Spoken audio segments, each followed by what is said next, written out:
Hello everyone, myself Bhargav sir, founder of BK Science Institute. Today I will be discussing about Standard 9 assignment, subject Mathematics, Chapter 2, Section B. Let's start. Question 1. Determine the degree of each of the following polynomials. तो इस question के अंदर हमें ये जो polynomial दी हुई है उसकी डिग्री हमें बतानी है। ठीक है, तो बहुत आसान सा क्वेश्चन है बेटा। यहाँ मैक्सिमम डिग्री कितनी है 5 डिग्री हो या पावर जो भी वर्ड दे, इधर कितनी है 8। ठीक है, तो इसके आंसर हो गए। सेम क्वेश्चन नेक्स्ट करते हैं। Right coefficient of x square in each of the following. अब हमें यहाँ पे दो पॉलिनोमियल दी हुई है तो उसके हमें कोएफिशिएंट लिखने हैं, लेकिन किसके, एक्स स्क्वायर के। तो कोएफिशिएंट किसको बोलते हैं, जैसे कि मैं यहाँ लिख रहा हूं 2x square plus 5x plus 2। तो यहाँ पे एक्स स्क्वायर किससे मल्टीप्लाई हुआ है, 2 से मल्टीप्लाई हुआ है, तो ये 2 क्या हो गया, इसका कोएफिशिएंट हो गया। ठीक है, तो यहाँ पे एक्स स्क्वायर के आगे कितना है π/2, तो इसका कोएफिशिएंट क्या हो जाएगा π/2। यहाँ पे एक्स स्क्वायर है नहीं है, तो इसका आंसर क्या आएगा 0। ओके, बहुत इजी क्वेश्चन थे बेटे। Question number 3, find the value of the polynomials 5x - 4x square plus 3। हमें यहाँ पे जो पोलिनोमियल दी हुई है उसकी x इक्वल टू -1 के आगे और x इक्वल टू 2 के आगे हमें वैल्यू फाइंड करनी है। बहुत सिंपल है। तो फर्स्ट ऑफ ऑल हमें क्या करना है कि जो पॉलिनोमियल्स हमें दी है हम वो लिख देते हैं। चलो 5x - 4x स्क्वायर प्लस 3। ठीक है, अब यहाँ पे x की जगह में कितना रखना है -1, तो p of -1 5 into -1 4 into -1 square plus 3। 5 1 जा 5, लेकिन यहाँ पे माइनस होगा, -1 का स्क्वायर 1 हो जाएगा, 4 1 जा 4 plus 3, minus minus plus -5 -4 -9 plus 3, 9 plus 3 कितना होगा 6 होगा। तो यहाँ पे इस पॉलिनोमियल में -1 जब हम रखते हैं तो पॉलिनोमियल्स की वैल्यू हमें कितनी मिलती है 6। यहाँ पे p of x is equal to 5x - 4x square plus 3। अब यहाँ पे हमें x की जगह क्या वैल्यू लिखनी है, 2 लिखना है, तो p ऑफ 2 5 इंटू 2 - 4 इंटू 2 का स्क्वायर प्लस 3, 5 2 जा 10, 2 का स्क्वायर कितना होगा 4। चलो 10 - 4 4 जा 16, 16 प्लस 3 10 - 16 प्लस 3 है, लेकिन 16 कैसे है माइनस है, तो -16 प्लस 3 -13। यहाँ पे क्या आएगा -13। 10 आउट ऑफ -13 मतलब 10 आउट ऑफ 13, तो कितना बचेगा बेटा -3। तो यहाँ पे इस पॉलिनोमियल की x जगह पे 2 रखते हैं, यानी x की जगह 2 हमने रखा, तो कितना आंसर आया -3। Okay, question number 4, find the zero of the polynomial in each of the following cases. अब हमें यहाँ पे जो दो पॉलिनोमियल्स दी हुई है उसके हमें जीरो फाइंड करना है। ये बहुत आसान सा क्वेश्चन है बेटा। पहले मैं आपको बता दूं कि जब भी ऐसा क्वेश्चन पूछा हो कि कोई भी हमें पॉलिनोमियल दी हुई है उसका हमें जीरो फाइंड करना है, बहुत सिंपल है। हम पॉलिनोमियल के इक्वल क्या ले लेंगे, जीरो ले लेंगे।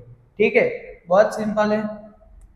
तो पॉलिनोमियल के इक्वल हम जीरो लेते हैं, तो पहले हम पॉलिनोमियल एक बार लिख देते हैं 3x - 2, तो 0 इज इक्वल टू 3x - 2, -2 इस साइड आएगा तो +2, 3 मल्टीप्लाई इस साइड आया तो डिवाइड, तो x इक्वल टू कितना आ गया 2/3। इसका मीनिंग ये होता है, हमने ये x की वैल्यू फाइंड की, इसको हमने जीरो बोला। कभी कभी बच्चों को क्या होता है कि वो ऐसा सोचने लगते हैं कि हमें जीरो फाइंड करना है तो उसका आंसर जीरो ही आना चाहिए। नहीं, ये गलती बिल्कुल मत करना। एक्चुअल में क्या होता है कि जीरो का मीनिंग ये है कि ये जो पॉलिनोमियल है उसमें x की वैल्यू हम कौन सी रखे कि जिसके रीजन से ये पूरी पॉलिनोमियल का आंसर जीरो आए। ठीक है, एक्चुअल में ये मीनिंग होता है जीरो का। जीरो का मीनिंग ये नहीं होता कि सर हमें आंसर जीरो लाना है। ठीक है, नेक्स्ट क्वेश्चन। तो p of x equal to a into x, a is not equal to zero. हमें यहाँ पे एक कंडीशन दी हुई है कि a की वैल्यू जीरो नहीं होगी। क्यों नहीं होगी? यहाँ पे जो हम a की वैल्यू जीरो लिख दे, ठीक है, तो जीरो इंटू एक्स क्या हो जाएगा? जीरो हो जाएगा। ठीक है, तो x की वैल्यू हमें नहीं मिल पाएगी।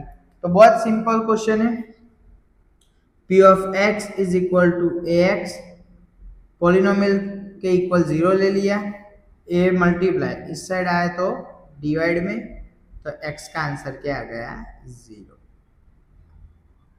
ओके, चलो question number 5, check whether the value of given x against each polynomial is a zero or that polynomial or not। यहाँ पे हमें एक पॉलिनोमियल दी हुई है और उसके साथ x इज इक्वल टू 4, मतलब हमें ये पॉलिनोमियल में x की वैल्यू भी दी हुई है। अब यहाँ पे हमें एक्चुअल में क्वेश्चन ये पूछा गया है कि हम ये x की वैल्यू इस पॉलिनोमियल में रखते हैं तो पॉलिनोमियल जीरो होता है या नहीं होता। ठीक है, तो हम चेक कर लेते हैं। पहले हम पॉलिनोमियल लिख देते हैं, p of x is equal to x square minus 5x plus 4,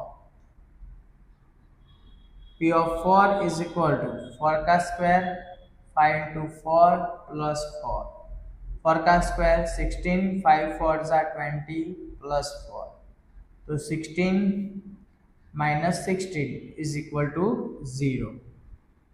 अब देखो यहाँ पे जैसे मैंने 4 रखा x की जगह, हमें आंसर क्या मिला? 0 मिला। तो उसका मीनिंग यही है कि ये जो 4 हमें दिया है वो इस पॉलिनोमियल का क्या होगा? 0 होगा। क्यों? कि हमने यहाँ पे 4 रखा तभी आंसर 0 आया। हम कोई अदर वैल्यू रखते, 3 रखते, 2 रखते, तो आंसर 0 नहीं होता। ठीक है, तो वो 0 नहीं बनता। ओके, ये क्वेश्चन नंबर 5 का दूसरा क्वेश्चन है, p of x equal to 4x minus 1। अब यहाँ पे हमें x इक्वल टू 4 दिया है, आगे के क्वेश्चन भी सेम ही था, x इक्वल 4 था। ठीक है, तो बहुत सिंपल है, x की वैल्यू इस पॉलिनोमियल में रख देते हैं, 4 इंटू 4 माइनस 1, 16 माइनस 1 कितना हो गया? 15। चलो ठीक है, question number 6, find the value of k। अब यहाँ पे हमें k की वैल्यू फाइंड करनी है if x minus 1 is a factor of polynomials. अब यहाँ पे हमें जो पॉलिनोमियल्स दी है उसका ये ऑलरेडी x माइनस 1 हमें क्या दे दिया? फैक्टर दे दिया। तो बहुत इजी है, जो फैक्टर दिया है हमें, तो फैक्टर हमें दिया x माइनस 1, उसके इक्वल 0 ले लो, माइनस 1 उस साइड गया तो क्या बचेगा? प्लस 1, तो x इज इक्वल टू क्या आ गया? 1। अब यहाँ पे वैल्यू रख दो, तो पॉलिनोमियल्स हमें दी है 4x cube plus 3x square minus 4x plus k। x की जगह क्या रखना है? 1 लिखना है, और ऑलरेडी हमें फैक्टर दिया हुआ है, इसका मीनिंग है पॉलिनोमियल्स के इक्वल हम क्या लेंगे? 0 लेंगे। 4 इंटू 1 का क्यूब, 3 इंटू 1 का square minus 4 into 1 plus k। 1 का क्यूब कितना होगा? 1, 1 का स्क्वायर 1, 4 1 जा 4,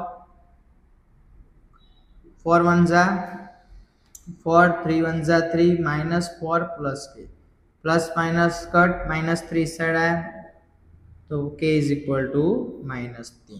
ओके, बहुत इजी क्वेश्चन था।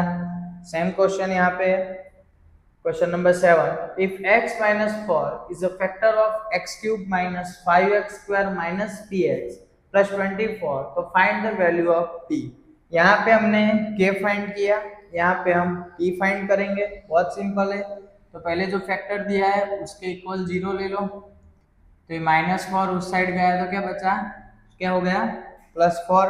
x की वैल्यू कितनी आ गई? +4।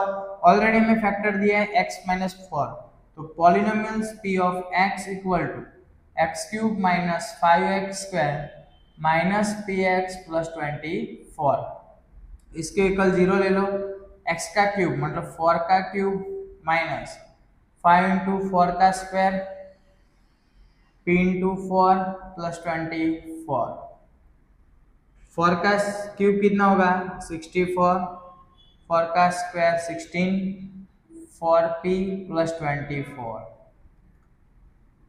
16 5 80 माइनस 4p प्लस 24, 64 और 24 दोनों प्लस है तो दोनों का हम एडिशन करते हैं, 4 plus 4 8, 6 plus 2 8 minus 80 minus 4p, 88 में से 80 गया तो 8 माइनस 4p प्लस 8 इस साइड आएगा तो माइनस ये डिवाइड मल्टीप्लाई इस साइड आएगा तो डिवाइड में माइनस माइनस कट 4 2 जा 8 तो 2 इक्वल टू p, यानी p की वैल्यू कितनी आ गई 2। बहुत इजी है बेटा, लिख दो।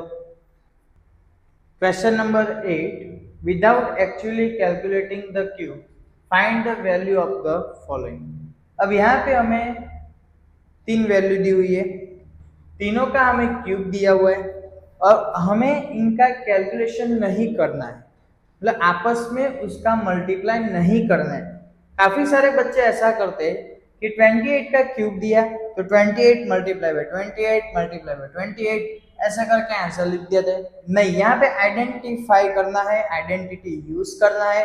कैसे करेंगे देखो, तो हमें यहाँ पे कौन सा पहले फॉर्मूला लगेगा, तो यहाँ पे है a का क्यूब प्लस b का क्यूब प्लस c का क्यूब, ऐसे हमें तीनों वैल्यू को a b c से डिनोट कर दिया, तो इसका इक्वल क्या था 3 इंटू ए बी सी, तो 3 इंटू 28 माइनस 15 एंड माइनस 13, बस। अब सिंपल सा ये तीनों का मल्टीप्लाई करो, जो आंसर आता है उसका 3 के मल्टीप्लाई करना है और यहाँ पे लिखना है, ठीक है। मुझे कमेंट में आप सबको आंसर मल्टीप्लाई करके मुझे कमेंट में करना है, ठीक है, कमेंट करनी है।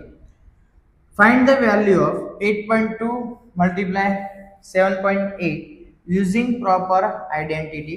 बहुत इजी क्वेश्चन है बेटा, मैं इसको थोड़ा ऊपर लिख देता हूँ, मैं इसका आंसर यहाँ ऊपर कर रहा हूँ क्योंकि यहाँ पे कैमरा में दिखे या ना दिखे, ठीक है।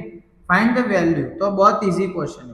8.2 है, इसका मीनिंग क्या हुआ 8 प्लस 0.2, इसका मीनिंग क्या हुआ 8 माइनस 0.2, तो यहाँ पे क्या होगा a plus b a minus b, दोनों साइड वैल्यू सेम है, तो a plus b a minus b is equal to a square minus b square, तो 8 का स्क्वायर प्लस माइनस 0.2 का स्क्वायर, 8 का स्क्वायर 64, 0.04 0.2 का स्क्वायर होगा तो क्या आएगा 63.96। ओके, बहुत इजी क्वेश्चन था बेटा। सेक्शन बी चैप्टर 2 का ये लास्ट क्वेश्चन है, question number 10। Factorise 20x² plus x minus 1। बहुत आसान सा क्वेश्चन है बेटा, सिंपल हमें फैक्टर निकालने हैं, तो 20x² प्लस x माइनस 1। चलो 21 जा 20 और 20 को ऐसे दो पार्ट में डिवाइड करो कि जिसका मल्टीप्लाई 20 होना चाहिए लेकिन उसकी सबस्ट्रेट या एडिशन उसके 1 होने चाहिए। तो 5 4 जा 20 प्लस 5 माइनस 4, तो क्या हो जाएगा मल्टीप्लाई 20 आ जाएगा दोनों का और उन दोनों की सबस्ट्रेट कितनी आ जाएगी 1 आ जाएगी। तो 20x², x की जगह हम क्या लिखेंगे 5x माइनस 4x माइनस 1। अब इस दोनों में कॉमन क्या निकल रहा है, तो 5x निकलेगा, यहाँ पे क्या बचा 4x प्लस 1, इसमें से माइनस 1 कॉमन, तो इसमें क्या बचा 4x प्लस 1, तो एक ब्रैकेट बन गया 5x माइनस 1 और एक बन गया 4x प्लस 1। ओके, ये मिल गए फैक्टर। तो यहाँ पे standard 9 assignment solution chapter 2 section b का खत्म होता है। आप सभी ने चैनल को सब्सक्राइब नहीं किया हो तो आज ही सब्सक्राइब कीजिए, क्योंकि नेक्स्ट वीडियो की नोटिफिकेशन आपको मिल पाए।